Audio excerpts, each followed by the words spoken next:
Hi, Danny Morrison here for the Danny Morrison Expert Comments alongside Rario.com as ever. And this is match 31. It was the second of a two for Tuesday, the double header in Abu Dhabi at Zayed Stadium. Pakistan up against Namibia, so powerhouse versus the associates. So a David and Goliath sort of story as ever when you get a bit of these ICC World Cup events.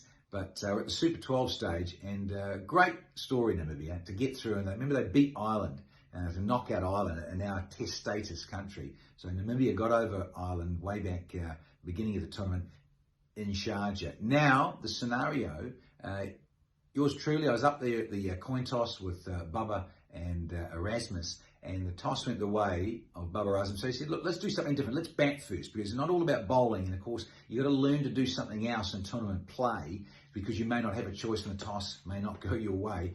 And given that the dew factor started to come in a little bit at night, so I just wonder how much that's going to play a part moving into the business end of this men's ICC T20 World Cup for 2021. And, well, they didn't disappoint.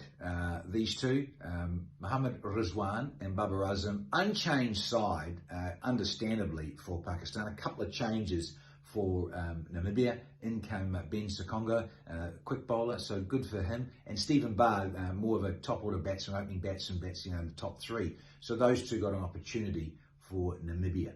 Anyway, long story short, too classy, too good. And those two right-handers, and there was a stat that I got out on air in commentary.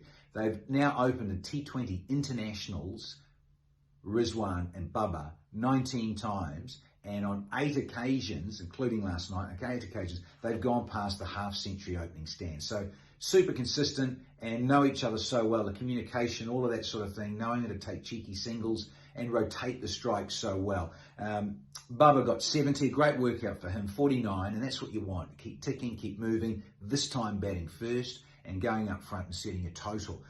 49, yeah, 7 fours, artistry as ever, placement, Bubba Azam has to be in the top 5 in the world of batsmen going around, no doubt, certainly for me. Mohammad Hafiz, he kind of got 32 not out.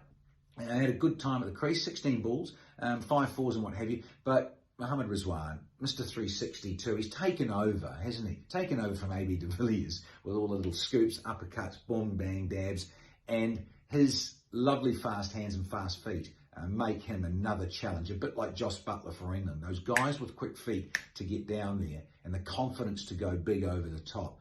Extraordinary. So Rizzy, 79 not out of 50 balls, 8 fours and 4 sixes.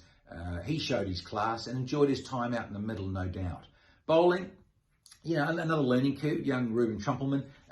Considering his first over was a maiden, his first 2 overs only went for 2 runs. He ended up going for 36. So his next 2 overs went for 34. So he got pumped a little, learning curve for him. So when you think about only losing 2 wickets for 189, it's pretty imposing.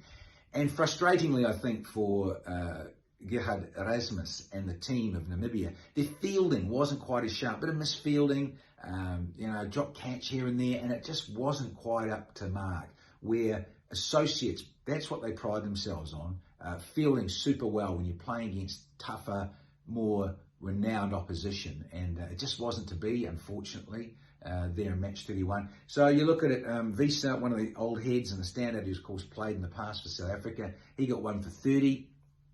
And Jan Freilich, the left armour, coming over and round the wicket. I was impressed with him. Not the quickest, but he was, you know, he's a floating medium pacer, but he's got a bag of tricks. And again, using the crease and the width of it was superb. He got a wicket, so I was pleased for him because he fell over a couple of times in his follow through, and his timing and his action was a little off, and he hit the deck quite hard. So good competitor, Freilich, and pleased for him.